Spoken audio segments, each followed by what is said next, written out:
Happy Sunday, everybody. Today we are looking at Kato's brand new ES44AC.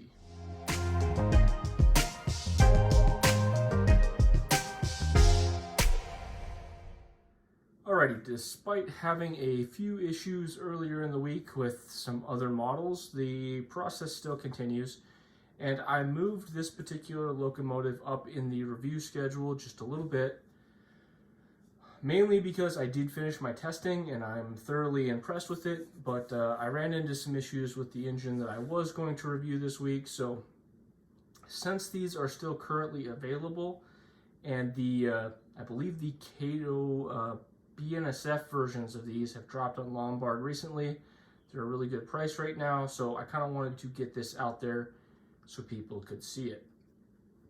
Before we get up close and personal, there are a few things that I normally do on these engines that this one hasn't seen yet. So it does not have any of my usual upgrades like painted handrails and steps, as well as a microtrains conversion.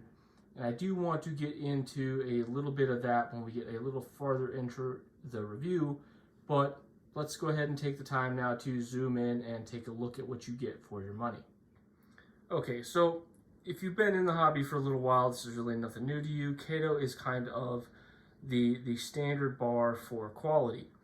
Now, if you're used to scale trains like Tier 4 GEVOs or their Dash 9s or some other high-end stuff, these are going to seem a little bit lacking. But for the average user, these are pretty well put together in all the ways you'd want them to be.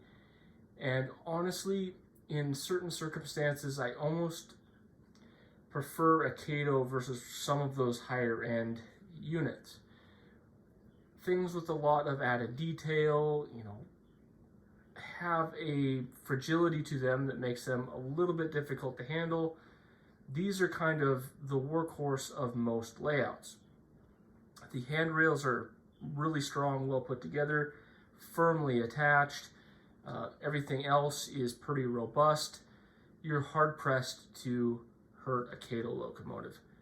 I wish they did upgrade just a little bit here and there. I will get to this when we talk about the electronics. I was a little underwhelmed with something, but I would like to see sunshades coming with these in the near future. I think that would be a really good upgrade path for Kato, and possibly a little bit of a change in the molds. The hand grabs, although they are there, molded into the plastic, they're pretty hard to see, especially with certain paint jobs. Again, from the factory, painted handrails and steps are not a thing, something you have to do. There are other brands coming in a relatively close price point to these that do that. I would like to see that from Kato in the future as well. Might up the price just a little bit, but that is kind of the game you play. Snowplow on it, Kato couplers front and back on this. I will talk about the couplers in just a minute, but the reason why I wanted to go with the engine you see in front of you is obviously the Canadian Pacific merger happened recently. I don't have anything on my layout that is currently Canadian Pacific, so I thought it would be a good time to invest. And honestly, the camera doesn't do this justice. I really like the red that Kato has put together on this. I don't see a lot of these units clean in my area. We see some older Dash 9s come through here occasionally, but I was a little worried seeing pictures online. But when you get this up close, the red on it is really a nice shade, and I am very excited to have it. The other thing I will note is this is a little bit different than most ES44ACs, especially since I'm in a BNSF area. These run the heavy ballast trucks. Canadian Pacific ordered several of these, and I know they're pretty common on CSX, but most of the units I see around here run the standard GEVO trucks, so it was nice to have something a little bit different. So that's why you see what you see. Moving down the engine, again, well put together fuel tank. I wish we had the painted fill caps, something you can do pretty easily. The molding on the side of this is really pretty good. I've had some of these in the past and have sold them, so I can't compare, but I want to say I am a little bit happier, at least with this paint job. You can see a lot of detail in your door panels and your ventilation grills. So honestly, pretty good there, and I'm enjoying that particular part of this. As we roll down here, this is pretty typical of a Kato. Really nicely put together radiator unit. You can see the fans underneath, just like you can on the real Gevos, and pretty much stock Kato from front to back when it comes to quality. And honestly, that's a good thing. The robustness of these units make them real workhorses, and you don't have to worry about breaking them. So a little bit cheaper unit, not as nice as some of the higher end ones, but really it hits a nice intermediate zone where you get just enough to make this pass muster on not only, you know, intermediate guys, but with a little bit of painting and detailing on a good high-end layout. This is going to fit right in with all of your more expensive units as well. So I have to say that I'm a little bit disappointed, not necessarily in how well this unit functions, but some of the features that were left out of it. This is exactly the same frame as the previous releases, and I was kind of secretly hoping that maybe Kato would have done like they did with the new charger that they put out and made these sound ready. And to my dismay, there is no port in the fuel tank or a cutout in the back of the locomotive to easily install a speaker. And I think moving forward, all brands should really consider making this a standard feature, and they should probably get their molds fixed. Now, I understand pricing is what it is, but the industry is moving in a direction where we are running more and more sound locomotives, and as easy it is to swap a Kato over to DCC, I think it would be money in the bank if they made these units sound ready. And so I was a little bit disappointed when I didn't see that. As long as we're talking about decoders, I bought this as a DC model and I did a DCC conversion. It is as simple as all the other ones I've done. Go check out my video on putting one in an SD70 or an SD40. It's simply just pop the decoder in place and a little bit of Kapton tape and rock and roll. One thing you should know about this particular unit though is, much like the AC4400s, the decoder you use can cause issues. I chose to use one of my spare Digitrax decoders. And as you can see, there are some components on the back there, but they are relatively close to the board and shallow. I have noticed that the NCE decoders, that little resistor or what have you right there, sticks up just a little bit too much, and it interferes with the frame where the radiator mounts to the body. Now, on the units that I had previously, I was running strictly NCE decoders at the time. I was trying to do things as budget as possible, and I ended up trimming part of the body away because the radiator unit will actually pop right off. I took a Dremel and took away some of the frame there, and then pop the radiator unit back on. Using TCS decoders as well as Digitrax decoders, I find that they sit low enough that I don't have to do that.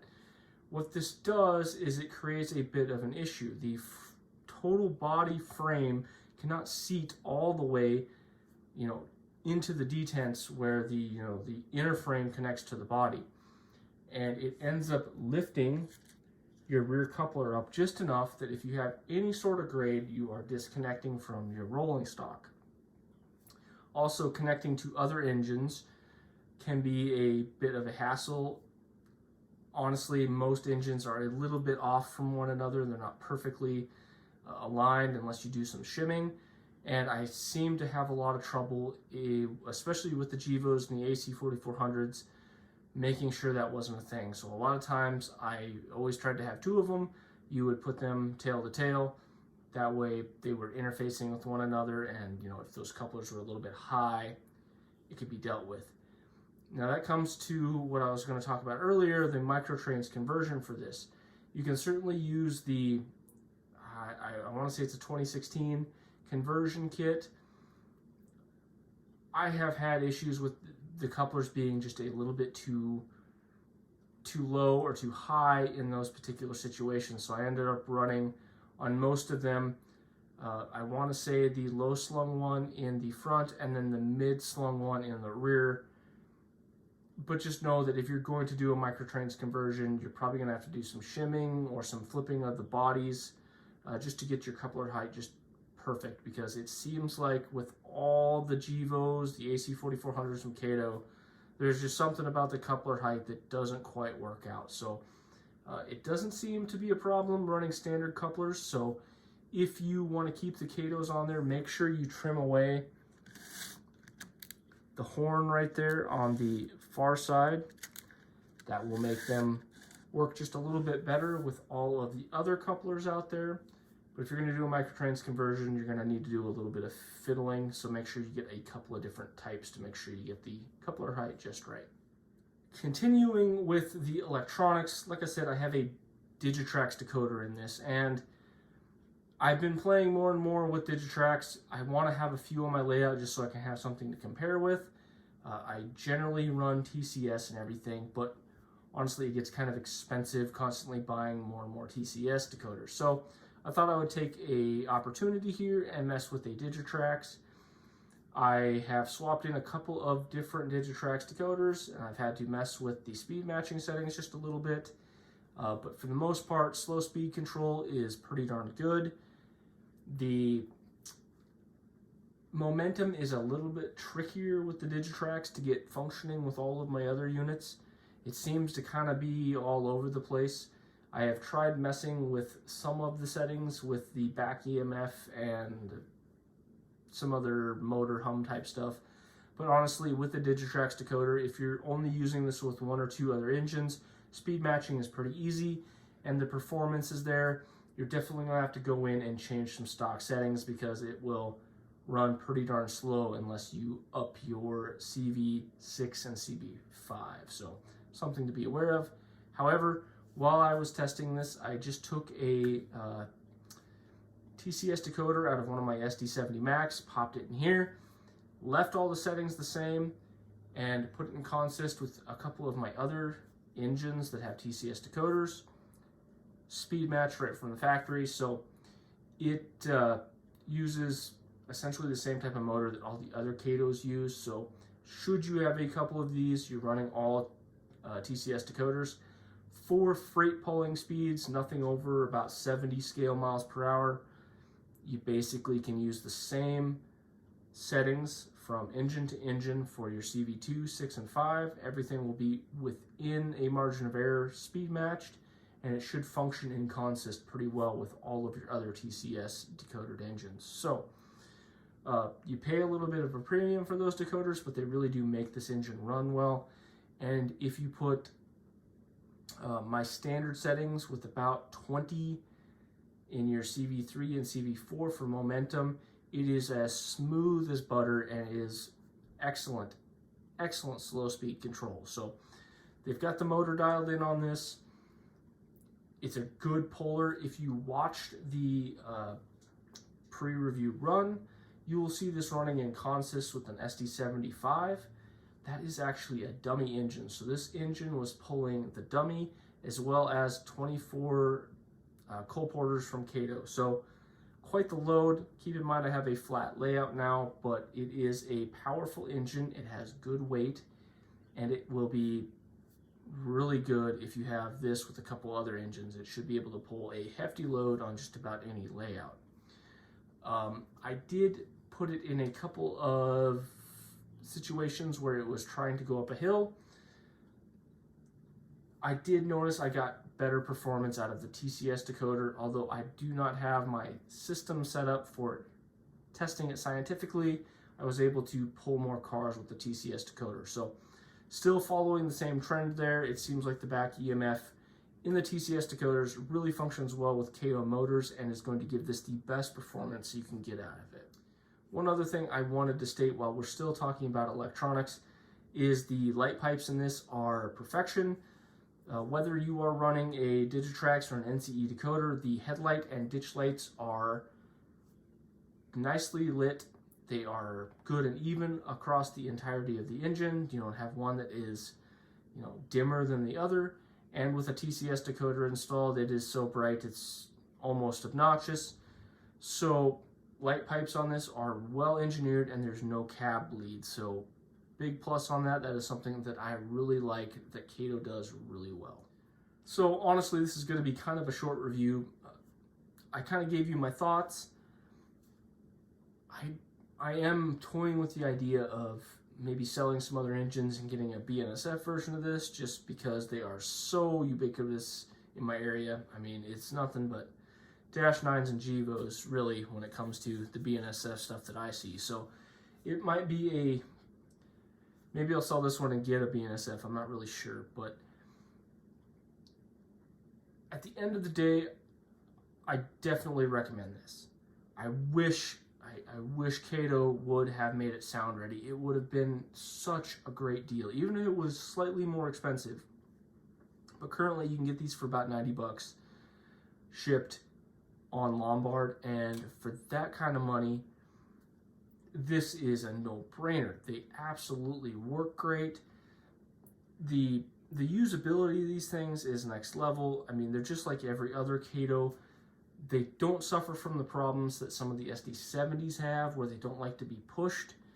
You can basically put them anywhere in a consist, whether that is lead engine, second or third, somewhere DPUing in the center of the train, or at the very end. It doesn't matter. The geometry of the trucks keeps this thing locked in no matter what it's doing. Unfortunately, it's a little too new to be doing switching work, but it is totally capable of doing it. It has excellent slow speed control, and honestly, for the price, you can't go wrong with these things. So if you're at all wanting a Gevo, I believe there is currently UP, CSX,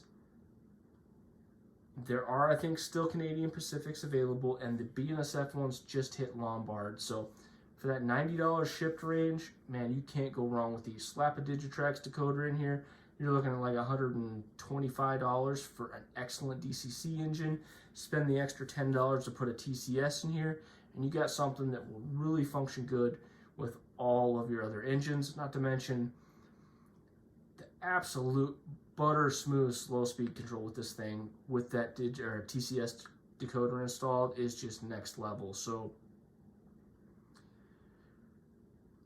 I wish they would have put the sound in this, because it would have been a just absolute home run. But even without that, go out and buy them. You're not going to regret it. Thanks for stopping by, everybody. I will see you Wednesday for my rolling stock kind of overview on how I purchase and make decisions with that stuff in my beginner series. And I got kind of an interesting railside chat for that weekend we're going to go over. And then hopefully I will be able to get my review in for the Dash 9s the following week. So be on the lookout for that. I am excited to get that done, and yeah, those Dash 9s are really cool. So it will be an interesting review. Have a good weekend. Bye now.